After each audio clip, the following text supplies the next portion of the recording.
L'Ildex, la perle de l'estuaire de la Charente, est un petit croissant de terre de 3 km de long sur 700 mètres de large, classé sur la liste des sites naturels remarquables. L'Index est un lieu fragile que l'on se doit de préserver. Véritable microcosme où tous les paysages sont représentés. Elle ne se découvre qu'à pied ou à bicyclette, la circulation automobile ayant été volontairement limitée au strict nécessaire. Le port de la Fumée est situé à l'extrémité de la presqu'île de la Pointe de l'Aiguille. Le service maritime de l'Ildex assure les liaisons maritimes tous les jours de l'année.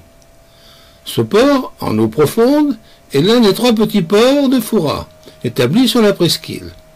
On distingue les parkings des véhicules, des passagers qui sont sur l'Ildex.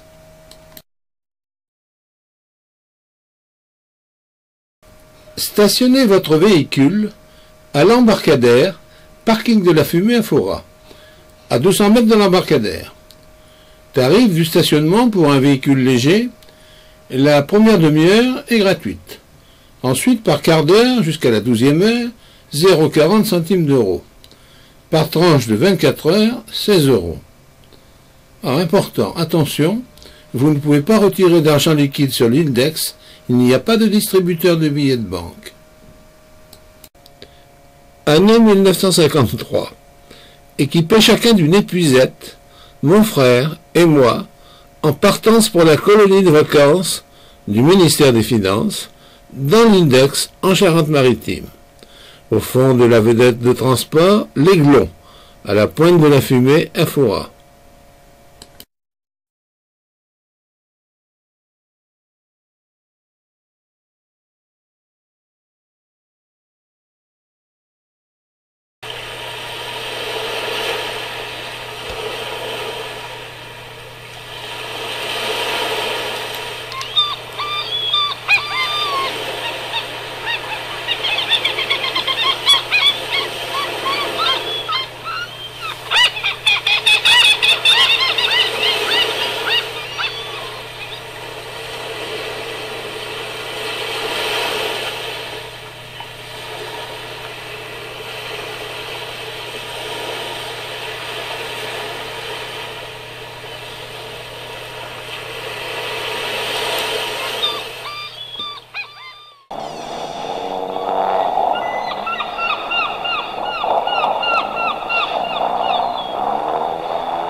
les forts militaires, les remparts, les portes à pont-levis, les douves remplies d'eau, les poudrières, la maison de Napoléon Ier témoignent du passé militaire et historique de l'île d'Aix.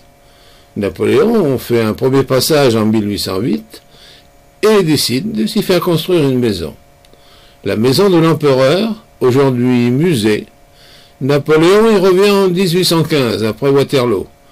Il passe ses 3 derniers jours sur le sol français, avant d'embarquer le 15 juillet 1815 pour Sainte-Hélène, avec un de ses fidèles, le général Gourgeot.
Les phares de l'île d'Aix. Il s'agit d'un feu à secteur, 2 secteurs tournants, blanc et rouge, utilisant 4 blocs optiques tournant autour de la source lumineuse. Ce phare fonctionne toujours. Il est automatisé et contrôlé à distance depuis le port de la Palisse à La Rochelle. Il ne se visite pas. Son feu, blanc et rouge, d'une fréquence de 5 secondes, est éclairé avec une lampe aux halogénures métalliques de 250 watts et sa portée est de 35 km dans le secteur rouge, 19 000 marins, et les 2 tours qui composent le phare sont surnommés les géants de l'île.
1808, Napoléon Ier décide la construction, sur le point culminant de l'île, d'un fort, indestructible et imprenable.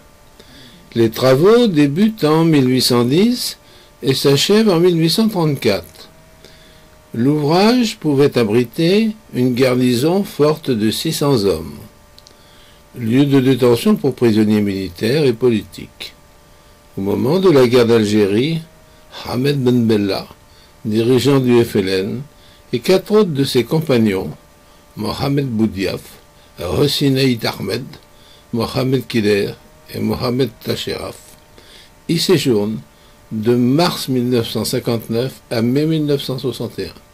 Ils sont arrêtés et transférés sur l'île, surveillés par une garnison d'environ 150 gendarmes. Ahmed Ben Bella devient, après sa libération et son retour au pays, le premier président de la République algérienne.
L'éclate de moule. On installe d'abord les moules debout autour de la pointe, en spirale, en forme d'étoile au départ. Voilà l'installation terminée. On ramasse des brassées de brindilles de pain séché. Au pied des arbres, on recouvre les moules, à peu près 5 cm au-dessus, puis on allume. C'est prêt. Ensuite, on ventile les cendres et on attend quand même que ça refroidisse un peu pour déguster.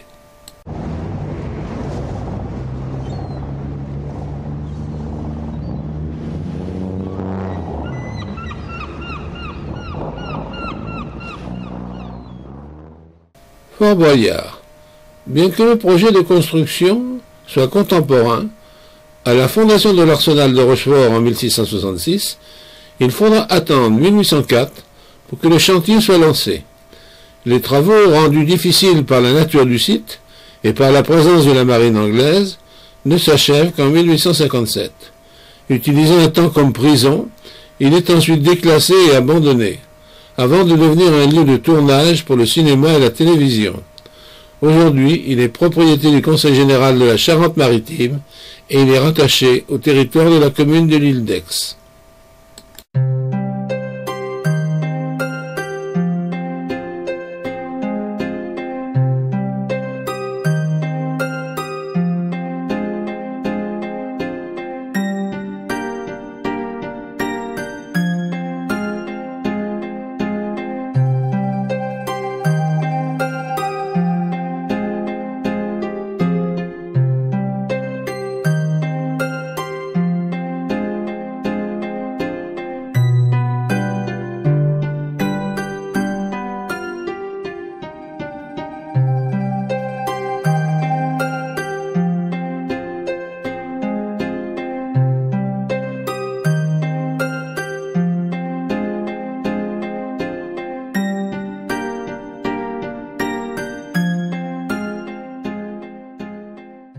L'Hermione est un navire de guerre français en service de 1779 à 1793. C'est une frégate de classe Concorde portant 25 canons de 12 livres et 8 canons supplémentaires de 6 livres. L'Hermione embarque 26 canons de calibre 12 qui sont situés sur le pont de batterie et 8 canons de calibre 6 placés sur le pont de Gaillard. L'ensemble de cette artillerie représente un poids total de 58 tonnes, auquel il faut ajouter une quinzaine de tonnes de boulets. Les affûts de canon étaient à l'origine fabriqués en orme, car cette essence de bois ne se fendait pas et n'éclatait pas sous la mitraille, limitant ainsi les blessures collatérales des marins et des servants. Il fallait compter 5 servants pour les canons de 6 et 8 plus 1 mousse pour les canons de 12.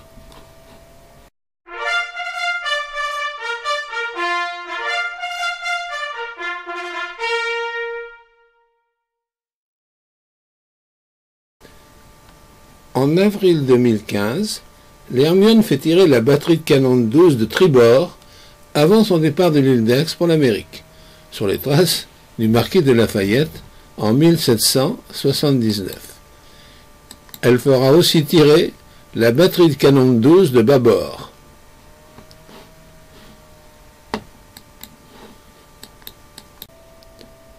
L'Hermione en route pour l'Amérique.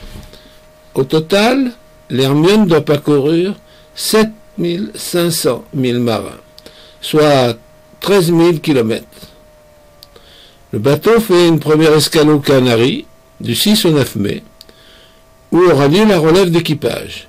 Puis il s'élance en direction des États-Unis, et à l'issue d'une traversée de 27 jours, gagnera les côtes américaines, à Yorktown, berceau de l'indépendance américaine.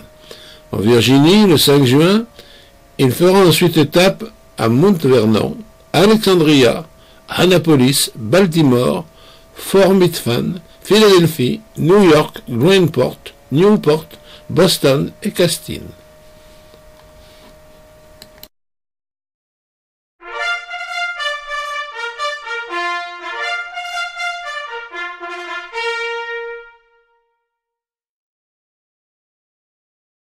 Les fortifications de l'île d'Aix mérite une visite toute particulière. En effet, clé de voûte de la ceinture de feu protégeant l'arsenal de Rochefort et sa rade, l'ensemble, fortifié de l'île d'Aix, est aujourd'hui une superbe illustration de l'ingéniosité dont ont fait preuve des générations de bâtisseurs.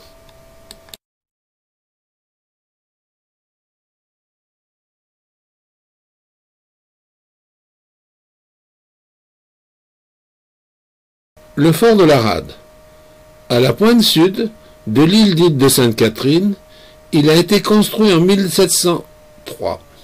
Il contrôlait l'accès à la rade d'Aix, lieu de mouillage de l'escadre de Rochefort. En 1757, il est entièrement rasé par une attaque anglaise. En 1778, devant une nouvelle menace de la Royal Navy, le marquis de Montalembert construit, dans l'urgence, une nouvelle fortification. Sous le Premier Empire, le fort est entièrement repris, puis régulièrement modernisé. Aujourd'hui, ce site abrite une résidence hôtelière, un camping et une école de voile.